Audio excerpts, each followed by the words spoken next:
de los procesos declarativos.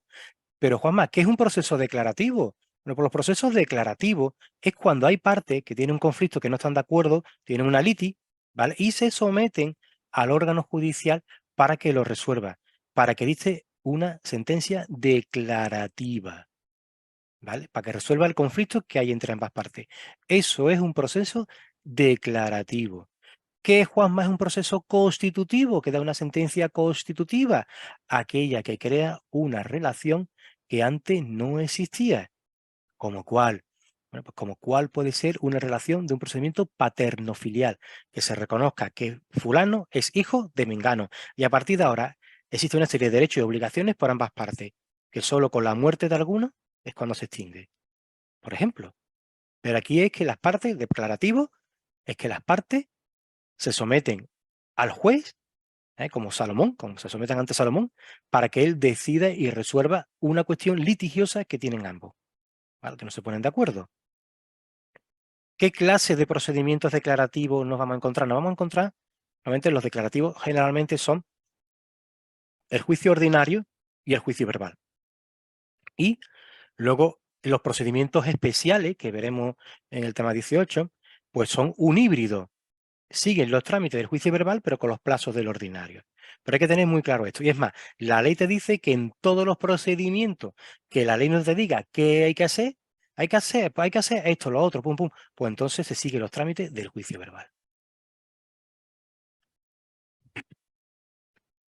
A la hora de determinar qué tipo de procedimiento es, la ley lo viene muy claro. La ley nos va a decir ahora, en los siguientes artículos, los 249, 250, siguiente, nos va a decir los procedimientos. ¿Qué conoce el ordinario? Pues primero, para determinar qué tipo de procedimiento es, primero por materia, ¿vale? Y luego, o sea, primero por materia, y si no está claro la materia o no me dice nada, entonces por razón de la cuantía. Para determinar y yo saber qué tipo de procedimiento es, primero por materia, y luego, si no me dice nada, es por cuantía. ¿Qué vamos a ver nosotros en el juicio ordinario? Pues las demandas relativas a los derechos honoríficos de la persona. Honoríficos, títulos nobiliarios, títulos de honor, ese se refiere, ¿vale? Que no tiene que ver con lo que viene después, que también está, que es un derecho fundamental del artículo 18. Las que pretendan la tutela del derecho al honor, a la intimidad y a la propia imagen. Y las que pidan la tutela judicial civil de cualquier otro derecho fundamental, salvo las que se refieran al derecho de rectificación. Vale, Juanma, ubícame. Artículo 18 de la Constitución. ¿Os acordáis, no? El domicilio es inviolable, yo tengo derecho a mi intimidad y a mi propia imagen, no se me puede entrar en mi casa, no se me puede interceptar las comunicaciones, no se puede hacer uso de mi imagen sin mi permiso, a no ser que sea por una resolución judicial motivada. Vale, hasta ahí bien. ¿Qué vimos también? Artículo 53 o 55 de la Constitución. A la hora de defender los derechos fundamentales, yo tengo dos vías, una vía ordinaria y una vía especial. La vía especial, a través del famoso recurso de amparo ante el Tribunal Constitucional. Y la vía ordinaria es ante un juzgado ordinario, normal, un juzgado de primera instancia, para defender esos derechos. Y son procedimientos sumarios y de carácter preferente. ¿Cómo puede ser? Bueno, pues yo qué sé, pues alguien que ha estado usando mi imagen me ha causado un daño y yo lo demando. Por lo menos los típicos que veis vosotros que sacan los cosas del corazón, ¿no? Que sacan una información y digamos, bueno, pues luego se le condena a tener que pagar por los daños que se ha producido. Este tipo de cosas. Y entonces, en estos tipos de cosas, estos procedimientos que son de derechos fundamentales, en todos los procedimientos sobre protección de derechos fundamentales, siempre es parte el Ministerio Fiscal, en civil, en penal, en contencioso y en laboral o social. ¿Vale? ¿Qué más conoce el procedimiento ordinario? Bueno, pues de las demandas sobre impugnación de los acuerdos sociales adoptados por las juntas o asambleas generales o especiales de socios o de obligaciones o por órganos colegiados de administración mercantil. Es decir, contra las juntas de administración, una junta de accionistas, ¿vale? Por los acuerdos que se tomen allí, ¿vale? Pues yo puedo impugnarlo ante un juzgado de primera instancia en un procedimiento ordinario. sobre demanda en materia de competencia desleal a la hora de actuar en el mercado, ¿vale? A la hora de usar patentes y marcas mías y tal, pues también, ¿vale? Asimismo, también conocerán como procedimiento ordinario contra cualquier resolución de la Oficina Española de Patentes y Marcas en materia de propiedad industrial que ponga fin a la vía administrativa. Es decir, yo hago ahora un libro, de test y ahora yo quiero registrarlo para mi nombre, para que sea yo el único el que haga uso del mismo, o autorice su venta o su distribución o lo que sea, y que nadie lo pueda usar sin mi consentimiento. Yo voy a la oficina de patente y marca y lo registro. Y ahora me dicen que no, por cualquier motivo, pues mira, pues no. Yo hago toda la vía administrativa, ¿vale? Pero no me voy a un contencioso administrativo, que es como algo mercantil. ¿A dónde voy? Planteo un procedimiento ordinario ante un juzgado de primera instancia. Fijaros, contra la Junta de Accionistas, ¿vale? Contra los acuerdos que se adopten y tal, ¿vale? Pues, que es mercantil, pues voy a un primera instancia. Recordemos que mercantil es una especialización de civil, ¿vale? Las demandas en que se ejerciten acciones relativas a condiciones generales de contratación. Y tú dices, ¿el qué? Hay una ley, la Ley General de Contratación. Bueno, pues todo lo que tenemos que ver sobre un contrato es un procedimiento ordinario. Vale. ¿Por qué el ir contra las cláusulas suelo es un procedimiento ordinario? Pues porque yo tengo un contrato de compraventa, de constitución de una hipoteca. Y yo quiero que voy contra una parte del mismo. Entonces, como es una parte de un contrato, de una condición general de contratación, pues me voy a un ordinario. Da igual la cuantía, primero la materia. Da igual la cuantía, primero por materia, y si no me dice la materia, por cuantía. Un contrato de arrendamiento de una vivienda, un alquiler, en el que se fija en el contrato de que cuando el inquilino se va, hay que devolverle la fianza de 500 euros. ¿Vale? Que la fianza generalmente no es para pagar deuda, es para pagar desperfectos que pudieran ocurrirse. Y si no hay desperfectos, se tiene que devolver la cantidad. Bueno, el inquilino le reclama y el propietario no lo da. Y el inquilino, bueno, pues pone una demanda. Por 500 euros, ¿qué sería? Bueno, pues vosotros muchísimos caeríais a un juicio verbal, porque no supera los 6.000 euros, verbal, no. Primero por materia, son cosas de contrato. Estamos hablando de un contrato en que hay una cláusula que me tienes que devolver la fianza. Entonces, cualquier cosa en materia de contratación es un juicio ordinario, independientemente de la cuantía.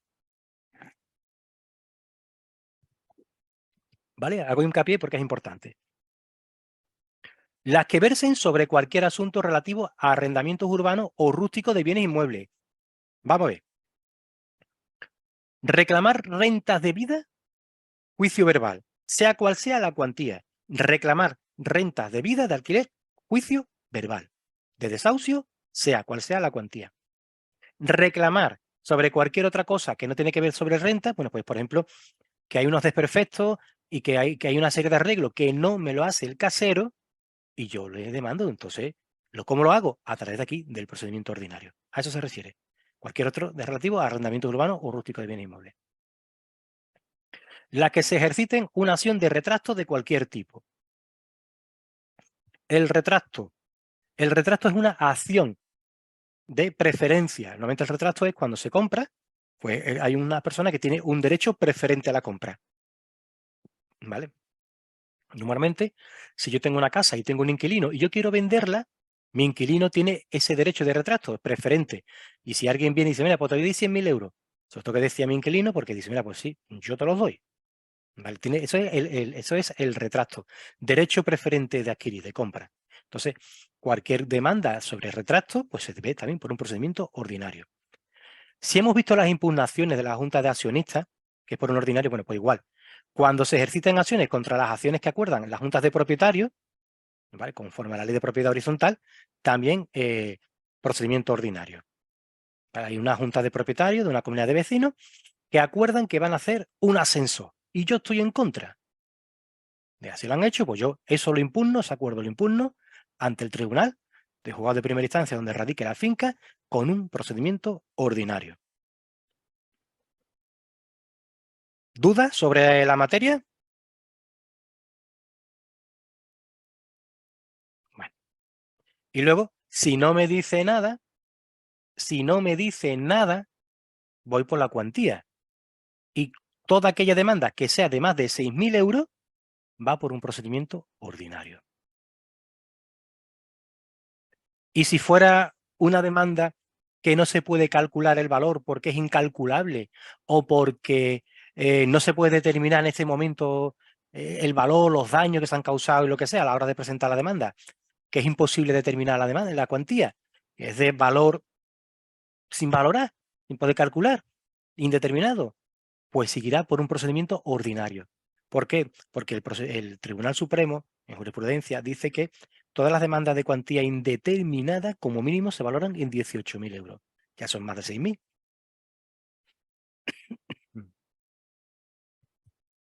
¿Qué es lo que pasa? Que primero por materia y luego por cuantía. Porque si yo tengo una persona, ¿vale? Que yo le he hecho unos trabajos, tengo las facturas, los albaranes y tal, en el que me debe 15.000 o 18.000 euros, ¿qué pasa? ¿Qué puede ser? ¿Tiene que ser un procedimiento ordinario por narices? No. Puede ser un procedimiento especial, un juicio monitorio. Por eso, primero, por materia. En segundo lugar, por cuantía. Vuelvo a preguntar, ¿tenemos alguna duda de lo que acabo de decir del ordinario?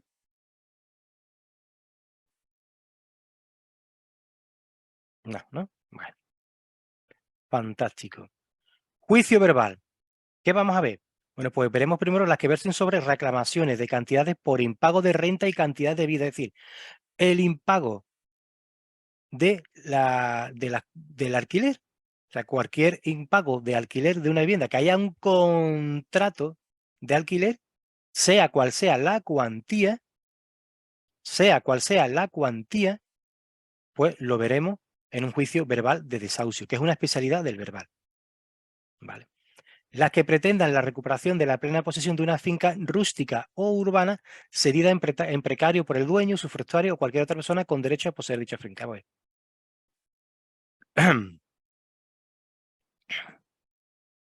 este punto es, ¿qué es el precario? El precario es el que está usando la finca sin título de propiedad, con o sin consentimiento. Puede ser que, bueno, que yo lo sepa y lo tolero. Y yo un día que me canse, pues no. Pues eso es el precario. Vale. Ejemplo, pues yo tenía un caso en el que eran unos señores que tenían un piso, que ese piso se le había quedado, se habían metido en el piso su hijo y la pareja de su hijo con su hija, de ella, y bueno, cuando la pareja rompió, el hijo se fue y que ahí se había quedado viviendo todavía la novia o la expareja del hijo. Y claro, los padres dijeron, escucha, ya te vas saliendo, aquí no tienes derecho. Pues entonces pusieron ese juicio de precario.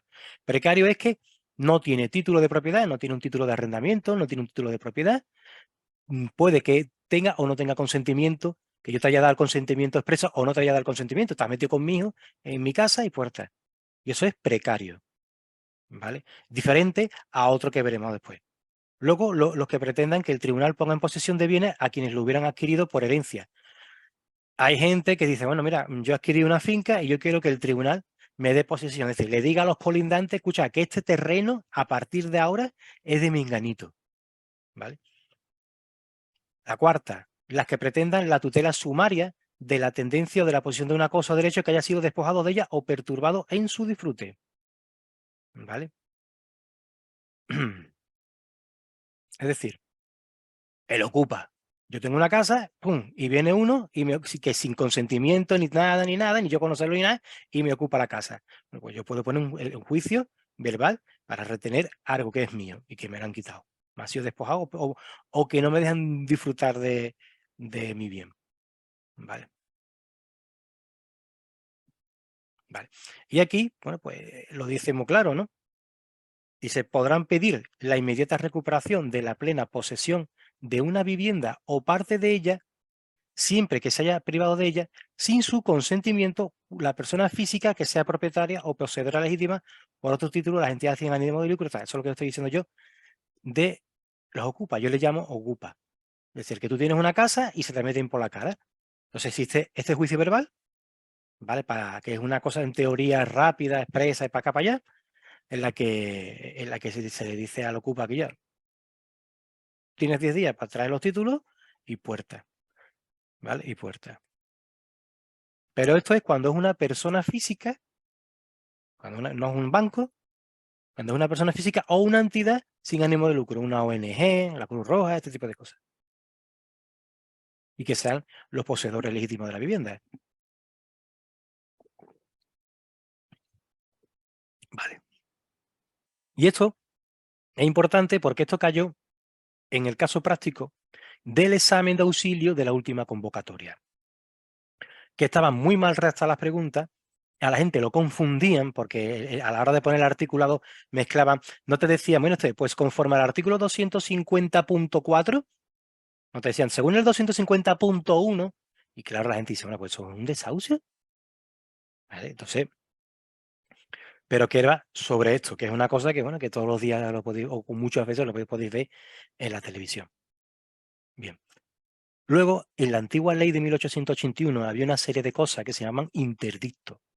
Interdictos de obra nueva, interdictos de ruina, etcétera. Este tipo de cosas se han metido dentro del juicio verbal. Entonces también yo puedo presentar por el juicio verbal las demandas para poder suspender una obra nueva. ¿Vale? Con carácter sumario, lo vamos a ver una vez, pruebas muy limitadas. Pruebas muy limitadas, pues son sumarios. Pruebas muy limitadas, ¿por qué? Porque en este juicio verbal el tribunal no va a entrar si la obra es legal o no es legal. Lo que va a entrar es si se tiene derecho a construir o no se tiene derecho a construir, y si se está haciendo bien o se está haciendo mal, si se tiene licencia, si no se tiene licencia, y si hay un daño o una serie de cosas. Yo tenía un procedimiento de esto, además son procedimientos que son urgentes, ¿eh? Que pues se pueden hacer perfectamente y habilitar el mes de agosto o en las navidades. En el que estaban en una casa de Los Remedios, un bloque de piso de 4 plantas, pues el de arriba pues, estaba haciéndose un doblado, o sea, en el tejado, claro, entonces los vecinos dicen, mira, que estamos que esto está pensado en una casa de 30 o 40 años, que está pensado para un peso, si tú lo cargas se puede venir abajo. Entonces ponen esa obra, esa suspensión de esa obra nueva. Las que pretendan que el tribunal resuelva con carácter sumario la demolición o el derribo de una obra, un edificio, un árbol, una columna, cualquier objeto que me esté causando una ruina o que me pueda causar daño. Yo tengo una finca al lado que está abandonada y hay un árbol que se va a caer encima de mi casa y me puede, vamos, destrozar la casa, me puede provocar un daño. Entonces yo pongo este procedimiento de ruina. Yo lo llamo, era un antiguo interdicto de ruina. ¿Vale? Las que instadas por los titulares de los derechos reales inscritos en el registro de la propiedad demanden la efectividad de estos frente a quienes ocupen o perturben. Yo tengo una propiedad, ¿vale? Yo tengo una propiedad y hay gente, bueno, que entra en mi finca, de al lado, pasa por mi finca, que es una propiedad privada, como Pepe por su casa, sin permiso y sin nada, ¿vale? Los que soliciten alimento o disposición legal por otro título, normalmente por el Código Civil nos dice que nosotros tenemos la obligación de dar alimento hacia nuestros ascendientes y descendientes. Bueno, pues nuestros padres, pues, y, bueno, y yo he visto hasta de hijos, ¿vale? Pero también de padres reclamar alimento pues no tienen dinero ni nada. Pues sería un juicio verbal, ¿vale? Las que supongan el ejercicio de la acción de rectificación de hecho inexacto, que lo hemos visto antes, ¿eh? Nos hemos ido antes, fijaros, en el procedimiento ordinario que hemos ido hablando de los derechos, ¿vale? Me dice las que pretende la naturaleza del derecho no y tal, cualquier derecho fundamental, menos el derecho de rectificación. Vale, a ver, ¿qué significa? Bueno, si nosotros, y vimos en el registro civil, y todos los registros son así, que lo que está escrito tiene valor de verdadero, de cierto. Pero bueno, puede que no sea cierto. Puede que haya un error entre lo que está escrito y lo que es la realidad. Para eso está la rectificación. Se puede rectificar. Entonces, para rectificar lo que hay en un registro de la propiedad, lo que hay en un, en un registro civil y tal, pues me tengo que llevar a un juicio verbal. ¿Vale? Ese es lo que la acción de rectificar, de hecho que son inexactos o perjudiciales. ¿Vale? O una especialización. Bueno, pues las demandas que lo que pretenden es que el tribunal resuelva con carácter sumario, limitado, rápido, sobre el cumplimiento por el comprador de las obligaciones derivadas de los contratos inscritos en el registro de venta a plazo de bienes muebles. ¿Vale? Es decir, tú compras algo y lo pagas a plazo, un bien mueble que se queda inscrito cuando no solo se inscriben las casas, se inscriben los coches y se inscriben muchas cosas. Bueno, pues el incumplimiento pues, puede llegar a este tipo de procedimiento, que es este juicio verbal. Igual, ¿vale? Igual es lo mismo, pero aquí con arrendamiento financiero, lo que se dice un leasing, que esto es normalmente con vehículos, ¿vale? En vehículos, en el que tú compras un coche y lo financias, y la financiera, el coche está, y que sí, está a tu nombre, está, pero una reserva de dominio de la financiera, que si tú no pagas, te pueden poner un juicio verbal de este tipo, que lo primero que piden es que tú entregues el coche. Y luego vemos el juicio y te reclamo la deuda. ¿Vale? Pues esto es lo que significa. ¿Vale? Las que supongan el ejercicio de la acción de cesación en defensa de los intereses colectivos y difusos de los consumidores usuarios, lo vimos al principio, quién puede ser parte, tal. Bueno, pues que las asociaciones, ¿vale? Se podían, de consumidores, este tipo de cosas, de organismos, pues podían plantear las demandas, ¿vale? Para determinar contra unas entidades financieras, cuando los intereses y los daños son determinados, y se puede decir qué daño es y a qué persona. ¿Vale? Pues también se pueden ejercer por un juicio verbal para que de forma general, ¿vale?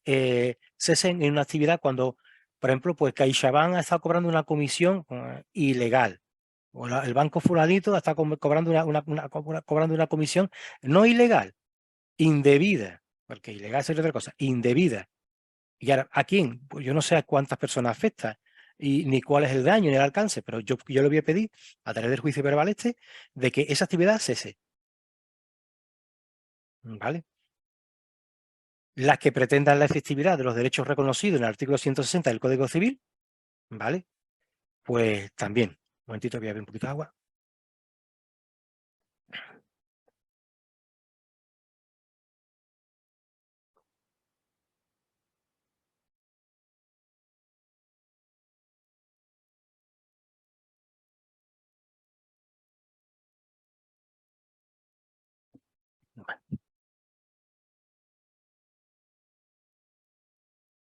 Ay, que se me pone todo más seco la garganta.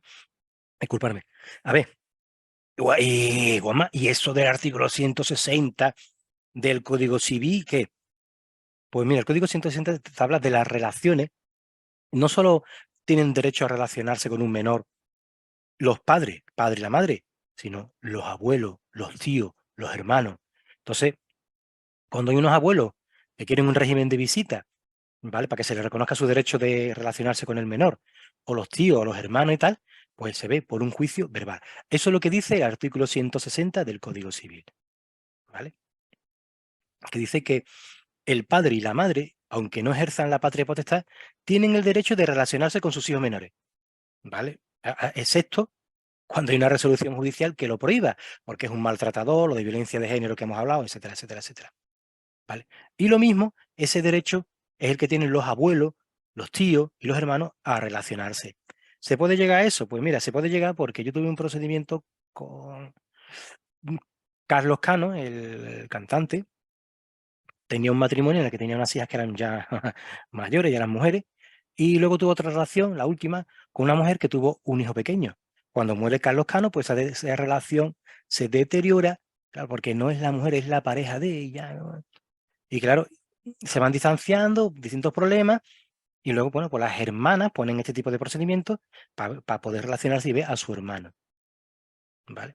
Son cosas así, o lo típico, que lo he visto muchas veces, los abuelos, ¿vale? Que quieren relacionarse con el menor. Lo que pasa es que las cosas que son forzadas no son buenas. Las cosas que son forzadas no son buenas. Porque yo creo yo sé que es muy duro, esto es muy duro. Y es muy duro, ¿no? Pero si tú quieres o sientes algo por el menor, lo evita tener que pasar por este trago, ¿sabes? Vale, bien. Y luego, si no es por materia, por cuantía. Y los juicios verbales conocerán de las reclamaciones de cantidad inferiores a 6.000 euros. Hasta 6.000 euros, juicio verbal. 6.000 euros, un céntimo. Hasta el infinito, juicio ordinario. ¿De acuerdo? Vale.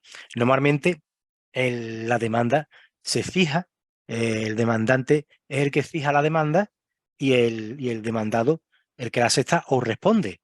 ¿vale? En caso de que hay controversia, resuelve el letrado y si ya caso máximo es el juez. Cuando las partes no están de acuerdo, resuelve el juez. Hay que determinar cuál es el valor del liti, de la cosa. Puede que se determine claramente o si no se puede determinar, pues como un juicio ordinario. Puede también que un procedimiento empiece como una cosa y luego sea otra. Por ejemplo, yo tenía un procedimiento que se inicia por un juicio verbal y te reclaman 4.500 euros y luego la demandada, al hacer la contestación a la demanda, pues dice, mira, que estás equivocado al sumar, una cosa normal, un error aritmético, que no son 4.500, que son 6.800. Y se pasa. ¿Cómo pasamos? Pues con una simple diligencia de ordenación transformamos. Pasamos de un verbal a un ordinario o de un ordinario a un verbal. Estas son las reglas, ¿vale? Para determinar las acciones.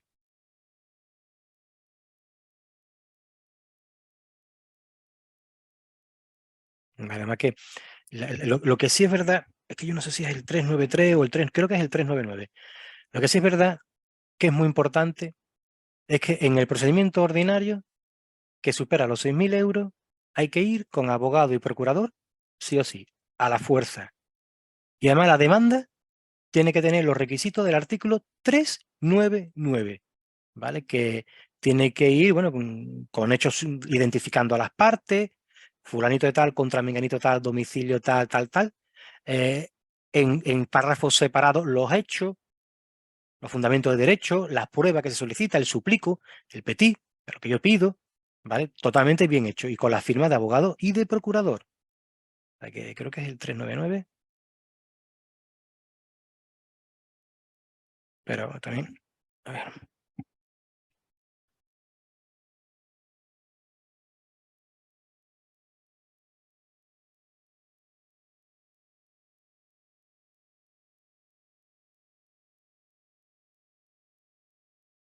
ole. No me di dos besos porque no llego. El 399, ¿lo ves? De la demanda. Es lo que yo estaba diciendo. Es decir, que hay que decir, bueno, quién es el actor, el nombre, apellido del actor, del demandante, del demandado, ¿vale? Su domicilio, DNI, que en hecho, mira, pues pasó tal cosa, los hechos, los fundamentos de derecho, es decir, la ley y los artículos en que yo me baso para fundar mis pretensiones, ¿vale? Y la petición, el suplico. Esto es obligatorio, tiene que tener esta estructura. Y tiene que ir firmado por abogado y procurador, ¿vale? El escrito que es electrónico tiene que ir con firma digital de los dos, a la fuerza. En cambio, el juicio verbal, no. El juicio verbal, nosotros hemos visto al principio que no es necesario, artículo 24 y siguiente, ¿vale? Que no es necesario abogado ni procurador cuando la cuantía no supera los 2.000 euros. O en la declaración universal, cuando solamente es asentí en la Junta generales, o cuando es en la petición inicial de monitorio, o en la petición inicial de diligencias previas a la demanda, ¿vale? Medidas previas a la demanda. Ya luego lo demás sí. Pero eso no hace falta abogado y procurador. Yo voy a meter un juicio verbal de 1.000 euros, de 500 euros, de 600 euros. No necesito abogado y procurador. Entonces, no tengo que reunir los requisitos del artículo 399. Es más, la ley me dice que puede hacerlo a través de unos formularios regulados, que el Ministerio de Justicia pone a disposición de los usuarios a través de la página web, a través de las distintas oficinas de registro y reparto, de los decanatos, que suele haber ahí para que lo hagan, y claro, y no me pide este tipo de cosas. Si es verdad, os comento que las demandas que van sin profesional luego dan mucho trabajo, porque el particular no entiende las cosas. Yo, por ejemplo, en las medidas de apoyo, cuando empiezan como jurisdicción voluntaria, que no es necesario abogado y procurador, cuando no hay abogado ni procurador, hay tela, telita, tela. ¿Por qué? Porque hay que estar, tiene muchos fallos, muchas cosas, y tienes que estar, bueno, asesorando, requiriendo, te dan mucho trabajo, pero no es necesario. Por eso muchas veces dice que son demandas sucintas, o sea, un formulario. Demanda sucinta, breve, con un formulario. Yo lo relleno y ya está. Pero muchas veces se ignora rellenar bien el formulario. Pero el ordinario, por este tipo de cosas. ¿Hasta aquí alguna duda?